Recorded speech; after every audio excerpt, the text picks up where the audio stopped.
നമസ്കാരം. മലയാളികളുടെ വീടുകളിൽ ഒഴിച്ചുകൂടാനാവാത്ത ഒന്നാണ് മുറിവെണ്ണ. പേര് കേൾക്കുമ്പോൾ മുറിവിനുള്ള മരുന്ന് എന്ന് മാത്രമേ തോന്നൂ. എങ്കിലും അതിനപ്പുറം നിരവധി ഗുണങ്ങളുള്ള ഒരു ഔഷധമാണിത്. മുറിവെണ്ണയുടെ ഔഷധ ഗുണങ്ങളെപ്പറ്റി നോക്കാം.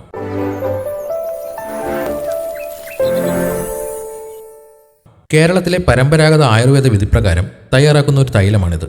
മുരിങ്ങയില, കറ്റാർവാഴ, ചെറിയ ഉള്ളി, വെറ്റില, ശതാവരി തുടങ്ങിയവ വെളിച്ചെണ്ണയിൽ കാച്ചിയെടുത്താണ് മുറിവെണ്ണ ഉണ്ടാക്കുന്നത്. ചെറിയ മുറിവുകൾ, ചതവുകൾ എന്നിവ പെട്ടെന്ന് ഉണക്കാൻ ഇത് സഹായിക്കുന്നു. വീഴ്ച മൂലമുണ്ടാകുന്ന നീരും വേദനയും മാറ്റാൻ മുറിവെണ്ണ പുരട്ടുന്നത് വളരെ ഫലപ്രദമാണ്. ഉളുക്ക്, എല്ലിനുണ്ടാകുന്ന പൊട്ടലുകൾ എന്നിവയുടെ ചികിത്സയിൽ മുറിവെണ്ണ ഒരു പ്രധാന പങ്ക് വഹിക്കുന്നു. പൊള്ളലേറ്റ ഭാഗത്ത് പാടുകൾ വരാതെ ഉണങ്ങാൻ മുറിവെണ്ണ ഉപയോഗിക്കാം. വിട്ടുമാറാത്ത സന്ധിവേദനയ്ക്കും പേശിവേദനയ്ക്കും ഇത് നല്ലതാണ്. വേദനയുള്ള ഭാഗത്തോ മുറിവിലോ ഇത് ഉപയോഗിക്കാം.